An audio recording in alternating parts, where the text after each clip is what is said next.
ሰላም ጤና ይስጥልን ውድ የብስራት ዩቲዩብ ተከታታዮቻችን እንደምናላችሁ መረጃዎችን ወደ እናንተ ማድረሳችንን ጀምረናል።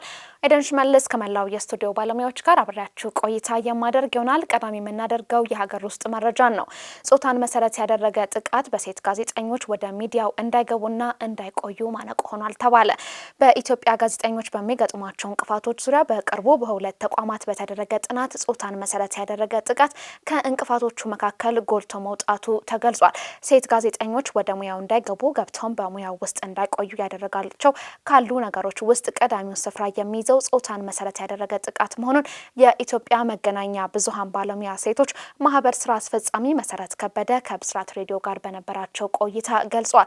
ማህበሩ ይህንን ችግር ለመቅረፍ መገናኛ ብዙሃን የስርዓተ ጾታ እኩልነት ፖሊሲ ሊኖራቸው ይገባል የሚለው ላይ እየሰራ መሆኑንም አስታውቋል። ይህም በጥሩ እንቅስቃሴ ላይ እንደሚገኝ የተገለጸ ሲሆን በራሳቸው ሰርተው ፖሊሲውን እየተገበሩ ያሉ ተቋማት መኖራቸውም ተገልጿል። የሚታይ ለውጥ ለማምጣት በበጀት ባለሙያ መደገፍ አለበት ያሉት ስራ አስፈጻሚዋ ከኢትዮጵያ መገናኛ ብዙሃን ባለስልጣንና ምክር ቤት ጋርም በቅንጅት እንሰራለን ብለዋል። ሴቶች በመገናኛ ብዙሃን ውስጥ ያሉት ያህል ስራቸውን ውጤታማ ለማድረግ የሚያወጡትን አቅም የሚፈጁትን ጊዜ ከግምት ውስጥ ያስገባ ደረጃ ላይ አለመደረሱም ተገልጿል። የመገናኛ ብዙሃን ኃላፊዎች ጉዳያችን ብለው ሊይዙት ይገባል ሲሉም ለጣቢያችን የተናገሩት ስራ አስፈጻሚዋ ለወንዶችም ለሴቶችም እኩል የሆኑ የምቹ የስራ አካባቢ መፍጠርንም አስፈላጊ ነው ማለታቸውን የመባ ወርቅነህ መረጃ መላክቷል። እናታችን ላይ መሰከረ በማለት የቅርብ ዘመዳቸውን በብረት ዱላ የራስ ቅሉን በመምታት ህይወቱ እንዲያልፍ ያደረጉት ቤተሰቦች በእስራት ተቀጡ። በኩዩ ወረዳ ብሪቲ ከተማ ኦሩፎ ሆራ የተባለ አካባቢ ነዋሪ የሆኑት ወይዘሮ አየሉ ሞትማና ደምሴ ቶላ መካከል ዓመታት ያስቆጠረ ይገባኛል የፍትሐብሔር ክርክር ነበረ። በዚህም የፍትሐብሔር ክርክር ከኩዩ ወረዳ ሲታይ ቆይተው የመጨረሻ መቋጫ በፍርድ ቤት ውሳኔ ይሰጥና ክርክሩን አቶ ደምሴ ቶላ ማሸነፋቸው ተገልጿል። በዚህ ክርክር የተሸነፉት ወይዘሮ እያሉ ሞቱማ ጉዳዩን በይግባኝ ወደ ዞን ከፍተኛ ፍርድ ቤት ይዘው በመጓዝ ሲገባቸው በክርክሩ ወቅት ከፍተኛ ማስረጃና ምስክር የሆነው ሰው ላይ ቂም መያዛቸው ተገልጿል። ተፈሪ አያነ የተባለው የዚህ አካባቢ ነዋሪ የወይዘሮ አየለ ሞቱማ የቅርብ ዘመድ በክርክሩ ወቅት እኔ የቅርብ ዘመዱ ያለሁኝ ለአቶ ደምሴ ቶላ አድልቶ መስክሯል በማለት አንደኛ ክቢ ጎንፋ፣ ሁለተኛ ከፋለ ሽፈራው፣ ሶስተኛ ደረጃ ሽፈራው የተባሉ ወንድማማቾችና የወይዘሮ አየሉ ሞቱማ ልጆችን በማስተባበር እንዲበቀሉላቸው እንዳስተባበሩ አቃቢ ዳንኤል ንጉሴ ለብስራት ሬዲዮ ተናግሯል።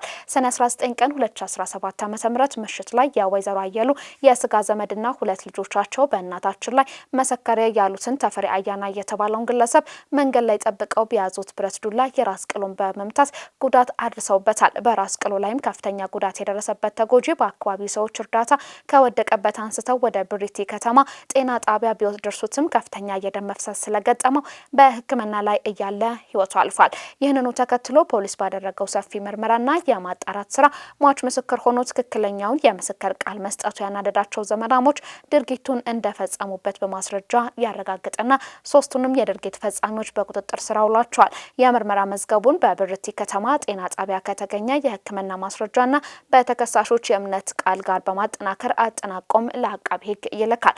አቃቢ ህግም ከፖሊስ የተላከውን የክስ መዝገብ ተመልክቶ በከባድ የሰው መግደል ወንጀል ክስ መስርቷል።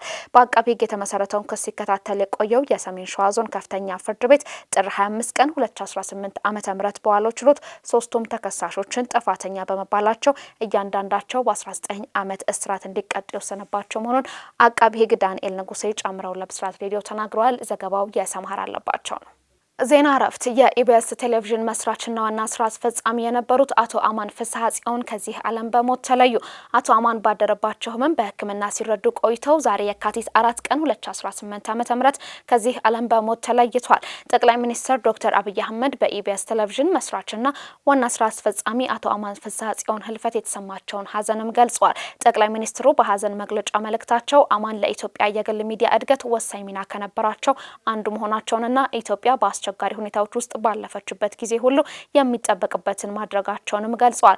ፈጣሪ ነፍሱን በሰላም ያሳርፋትን ብለዋል። ብስራት ኤፍኤም 101.1 በአቶ አማን ፍስሐ ጽዮን ህልፈት የተሰማውን ሀዘን እየገለጸ ለመላው ቤተሰብ ወዳጅና የስራ ባልደረቦችም መጽናናትን ይመኛል። ወደ ውጪ መረጃ አለፈን። የቀድሞ የዛምቢያ ፕሬዝዳንት ልጅ ንብረቶች እንዲወረሱ ታዘዘ።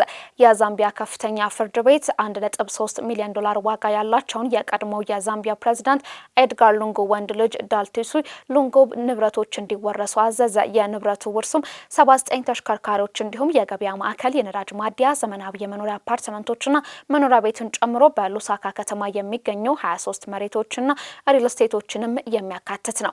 ፍርድ ቤቱ ትዕዛዙን ያስተላለፈው የ39 ዓመቱ ዳልቲሶ ሉንጉ እነዚህ ንብረቶቹን እንዴት እንዳፈራቸው የሚያሳዩ ተጨባጭና የተረጋገጡ ማስረጃዎችን ማቅረብ ባለመቻሉ እንደሆነም ገልጿል።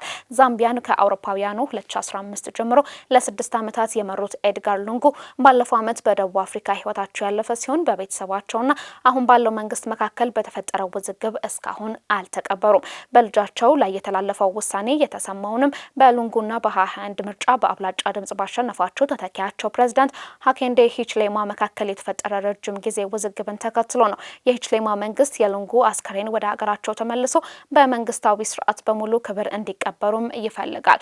የደቡብ አፍሪካ ፍርድ ቤትም ባለፈው ነሐሴ ወር ላይ ሀሳባቸውን የሚደግፍ ውሳኔ አስተላልፏል። ቤተሰባቸው ደግሞ ሉንጉ በቀብር ስነ ስርዓታቸው ላይ ለሂችሌማ እንዲገኙ አይፈልጉም ነበር በማለት በደቡብ አፍሪካ ቤተሰባቸውና ወዳጆቻቸው በተገኙበት የግል የቀብር ስነ ስርዓትም እንዲፈጸምላቸው ይፈልጋል።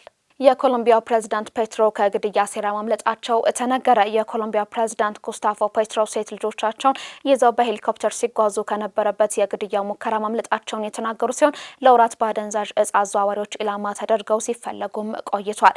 ፔትሮ እንዳስታወቁት ሄሊኮፕተራቸው በኮሎምቢያ ካሪቢያን የባህር ዳርቻ ላይ በሚገኝ ስፍራ ላይ ማረፍ ያልቻለ ሲሆን ምክንያቱ ደግሞ ያልታወቁ ሰዎች ሊተኩሱ ነው በሚል ስጋትም እየተነሳ ነበረ። ትናንት ማታ ከሴት ልጆቼ ጋር እየተጓዝኩበት በነበረው ሄሊኮፕተር ላይ እንደሚተኩሱ ስለተነገረኝ ማረፍ አልቻልኩም ሲሉም ፔትሮ የህዝብ መገናኛ ብዙሃን ለሆነው ሬዲዮ ናሲዮናል ደ ኮሎምቢያ ባሰራጩት ዘገባ ላይ ተናግረዋል። ሄሊኮፕተሩ እንዲያርፍ የሚያስችለው መብራት እንኳን አላበሩም ነበርም ብለዋል። በሀገሪቱ ሰሜናዊ ክፍል በጣለው ከባድ ዝናብና ጎርፍ ሰብአዊ ድንገተኛ አደጋ በደረሰባት ኮርዶባ የሚኒስትሮች ምክር ቤት ስብሰባ ላይ ፔትሮ እንደተናገሩት ለደህንነታቸው ስጋት በመኖሩ የጉዞ እቅዳቸውን ለመቀየር መገደዳቸውንም ተናግረዋል። ከመገደል ለማምለጥ እየሞከርኩ ነው፣ ለዚያም ነው ትላንት ምሽት በሰዓቱ መድረስ አልቻልኩም። ሄሊኮፕተሩ ሊመታ እንደሆነ መረጃ ስለነበረ እኔ ማረፍ አልቻልኩም ብሏል። ፔትሮ እንደ አውሮፓውያን አቆጣጠር በ2024 ህይወታቸው ላይ ከተቃጣ የግድያ ሙከራ ማምለጣቸው መናገራቸውም ይታወሳል። እንደ አውሮፓውያን አቆጣጠር ነሐሴ 22 ወደ ስልጣን ፔትሮ ከመጡ ወዲህ የአደንዛዥ እጽ አዘዋዋሪ ቡድንም ኢላማ ተደርጓል። የግድያ ሴራ ክስተቱ የተሰማው በሀገሪቱ ሁከትና ብጥብጥ በተስፋፋበት በዚህ ወቅት ነው። ፕሬዝዳንታዊ ምርጫ ሊደረግም የወራት እድሜ ብቻ ቀርቶታል። በህገ መንግስቱ መሰረት ፔትሮ ለሁለተኛ ጊዜ ስልጣን ዘመን እንዳይወዳደሩ የተከለከሉ ሲሆን ማክሰኞ ዕለትም አንድ ሴናተር መታገታቸውን የኮሎምቢያ ወቅታዊ ውጥረት የሚያመላክት ሆኗል። ተመልካቾቻችን መረጃዎቻችን እነዚህን ይመስሉ ነበር። ኤደን ሽመለስ ከመላው የስቱዲዮ ባለሙያዎች ጋር አብሬያችሁ ቆይታ አደረኩኝ። ሰላም።